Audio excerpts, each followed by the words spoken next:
दादा आपल्यात नाही ही कल्पना सहन होत नाही. काल सकाळी टीव्हीची बातमी आली आणि किरकोळ दुखापत झाली कार्यकर्त्यांना असं सुरुवातीला त्या टीव्हीच्या बातमीत सांगितलं. त्यावेळेस वाटलं दादांचा काही उल्लेख त्याच्यात केलेला नव्हता, म्हणले त्यांच्याबरोबर असलेल्या लोकांना किरकोळ दुखापत झाली. सचिन भाऊ भोर माझ्याकडं त्यावेळेस सकाळी आले होते. म्हटलं आता हॉस्पिटलला नेले, किरकोळ आहे काय नाही. त्याच्यानंतर अर्ध्या तासात बातमी आली आणि दादांना मृत घोषित केलं.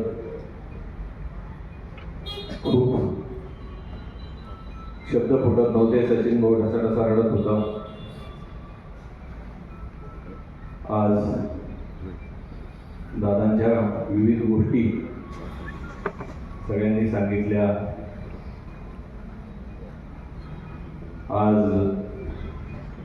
परवाच एक 10-12 दिवसापूर्वी साहेबांच्या सोबत शिवराज दादा होते, मिंटी दादा होते, आम्ही सगळे पुण्याला भेटलो बारामती हॉस्टेलला. त्यावेळेस राजकीय सगळ्या गोष्टी होत असताना मला म्हटले कारखान्याचं काय चाललंय. म्हणजे चांगला चाललंय दादा. म्हटले किती होईल क्रशिंग. म्हटलं पूर्वी आम्ही अंदाज केला होता पण तेवढा होत नाही. मला म्हणले हो बरोबर आहे, सगळ्या महाराष्ट्रात तशी परिस्थिती म्हटली. म्हणजे साखरे जावं काय हे सांगायचं कारण म्हणजे एवढ्या राजकीय याच्यामध्ये सुद्धा साखर धंद्याचं काय चाललंय, अमक्याचं काय चाललंय, तमक्याचं काय चाललंय याचं सगळं बारीक लक्ष, चौफेर लक्ष दादांचं असायचं.